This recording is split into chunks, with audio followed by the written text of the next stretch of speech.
July August মাসে পরাজিত fascist শক্তি উত্থানের চেষ্টা করছে বলে মন্তব্য করেছেন বিএনপি মহাসচিব মির্জা ফখরুল ইসলাম আলমগীর।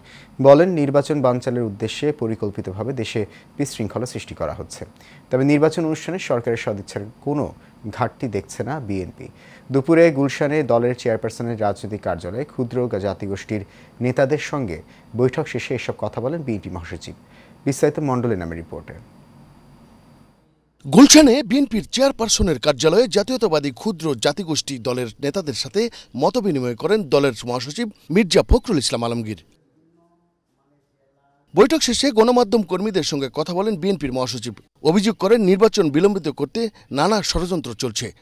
গোপালগঞ্জের ঘটনা, এটা ডেফিনেটলি আপনার সঙ্গে রাজনীতি জড়িত, নির্বাচনকে বানচাল করার একটা চক্রান্তের মধ্যে অবশ্যই আছে।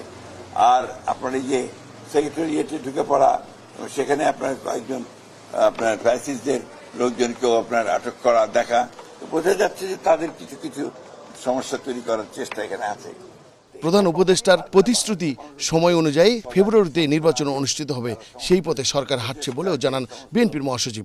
নির্বাচন প্রক্রিয়াকে দ্রুত করা, ত্বরান্বিত করা এবং ওনার যে প্রতিশ্রুত যে ফেব্রুয়ারি মার্চ মাঝামাঝি সময়ে নির্বাচন দেওয়া হবে, সেটা আমরা মনে করি যে ওনারা যে অতি দ্রুত সেই ব্যবস্থা গ্রহণ করা উচিত।